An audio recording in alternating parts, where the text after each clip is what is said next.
আপনাকে বাস স্ট্যান্ডেই বললাম, রায়পাড়ার করিম মেম্বারের বাড়ি চিনেন নাকি? তখন বললেন চিনেন। এত ঘুরে রাত হয়ে গেল, এখন বলছেন চিনেন না। বাবা, আসলে আমার ভুল হয়ে গেছে। আমি মনে করেছিলাম কাউকে জিজ্ঞাসা করে বাড়ি পেয়ে যাব, কিন্তু জিজ্ঞাসা করার মতো কাউকেই দেখলাম না। আচ্ছা যাই হোক, আপনি যান, আমি খোঁজে নিচ্ছি। ঠিক আছে বাবা, তুমি তাহলে খুঁজে দেখো, তোমার বন্ধুকে আবার কল দিয়ে দেখো নেটওয়ার্ক পাও নাকি। আচ্ছা, দেখি কি করা যায়। বাবা, তুমি কি করিম মেম্বারের বাড়িতে এসেছো? তুমি আমার সাথে চলো। জি চাচা, আচ্ছা চলুন। কিন্তু চাচা, আপনি কে?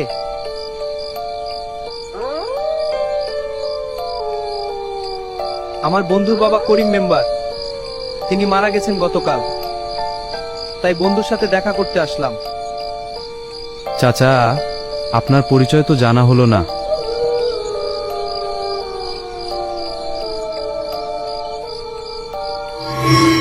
এটা করিম মেম্বারের বাড়ি। চাচা, আপনাকে অসংখ্য ধন্যবাদ।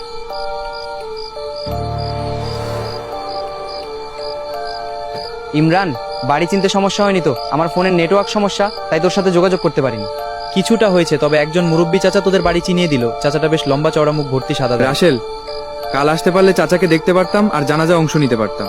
এত দূর থেকে আসবি কি করে? পেছনে দেওয়ালে আব্বার ছবি আছে, দেখ। আরে রাসেল, এই চাচাই তো আমাকে তোর বাড়ি পর্যন্ত রেখে গেল। ইমরান, তুই কি বলছিস? এটাই তো আমার আব্বা, করিম মেম্বার।